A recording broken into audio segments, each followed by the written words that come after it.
En el capítulo de hoy, veremos a Jesús caminar hasta el Jordán para ser bautizado por Juan. Seguimos en el podcast resumen del deseado de todas las gentes.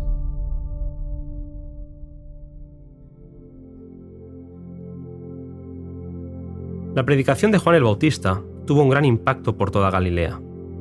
Cuando repercutió en Nazaret, uno supo que había llegado su tiempo y dejando su trabajo y su familia, se dirigió al Jordán. Aunque Juan y Jesús eran primos, no se habían conocido todavía. Juan había vivido en el desierto de Judea, mientras que Jesús había vivido en Nazaret de Galilea. A la distancia, Juan había ido recibiendo noticias acerca de Jesús. Sabía del incidente de su infancia con los rabinos y también sabía de su vida sin pecado.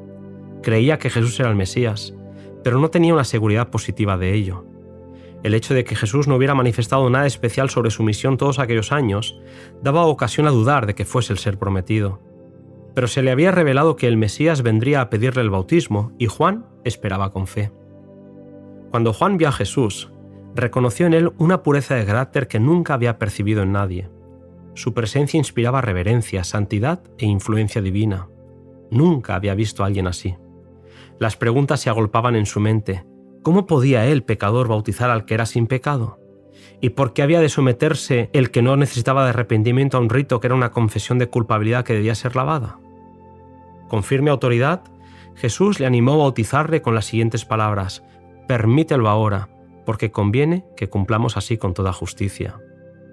Juan acompañó a Jesús a las aguas y le sepultó en ellas, y Jesús, después de que fue bautizado, subió luego del agua, y aquí los cielos le fueron abiertos, y vio al Espíritu de Dios que descendía como paloma y venía sobre él. Elena White comenta: Jesús no recibió el bautismo como confesión de culpabilidad propia. Se identificó con los pecadores, dando los pasos que debemos dar y haciendo la obra que debemos hacer. Su vida de sufrimiento y paciente tolerancia después de su bautismo fue también un ejemplo para nosotros. Al salir del agua, Jesús entraba en el conflicto cósmico de una forma más amplia. El reino que él había venido a establecer era lo opuesto de lo que los judíos deseaban.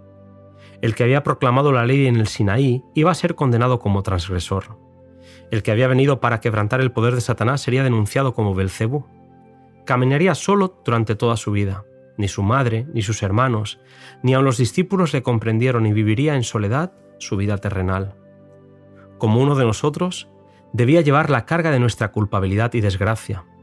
El ser sin pecado debía sentir la vergüenza del pecado. El amante de la paz debía habitar con la disensión. La verdad debía morar con la mentira, la pureza con la vileza. Todo el pecado, la discordia y la concupiscencia contaminada de la transgresión torturaban su espíritu. Sobre él descansaba la redención del mundo. Había depuesto su gloria y aceptado la debilidad humana. De su brazo dependía la salvación de los hombres y se cogió con firmeza de la mano del amor omnipotente. Jesús ora por la raza a la que vino a salvar. Sabe que el pecado ha endurecido el corazón de los hombres y que para ellos será difícil discernir su misión y aceptar su regalo de salvación. Intercede en oración y ruega al Padre poder para vencer la incredulidad y para romper las cadenas con las que Satanás los encadenó. Nunca antes habían escuchado los ángeles semejante oración, y aunque anhelaban hacerle llegar un mensaje de seguridad y consuelo, es el Padre el que contesta la petición de su Hijo. Los cielos se abren, y sobre la cabeza del Salvador desciende una forma de paloma de la luz más pura. Pocos fueron los que supieron discernir la visión celestial. La gente miraba silenciosamente a Cristo, que parecía estar bañado de la luz que rodea siempre el trono de Dios. De los cielos abiertos se oyó una voz que decía: «Este es mi Hijo amado, en el cual tengo contentamiento». Fueron palabras para fortalecer al Salvador en su misión. A pesar de la carga que pesaba sobre él, y a pesar de la humillación que implicaba tomar sobre sí la naturaleza caída, la voz del cielo lo declaró Hijo del Eterno. Juan supo que aquel al que había bautizado era el Salvador del mundo. Reconoció la señal que Dios le había prometido, y lleno del Espíritu Santo clamó: «He aquí el Cordero de Dios, que quita el pecado del mundo». Con estas palabras, Juan profetizó que Jesús sería el Cordero prometido por Abraham e Isaac, pero también el Cordero sufriente anunciado por Isaías. Tristemente, los hijos de Israel no habían comprendido la lección, y entendían los sacrificios como lo hacían los paganos, como dones por cuyo medio podían ganarse el favor de la divinidad. Dios deseaba enseñarles que el don que los reconcilia con Él proviene de su amor. En Cristo, nosotros, a pesar de nuestras debilidades y pecados, somos amados. Él nos hizo aceptos en el amado. Por el pecado la tierra quedó separada del cielo y enajenada de su comunión, pero Jesús la ha relacionado otra vez con Él en la esfera de su gloria. La misma voz que se dirigió a Jesús a orillas del Jordán se dirige a todo creyente que ora y busca el rostro de su Padre.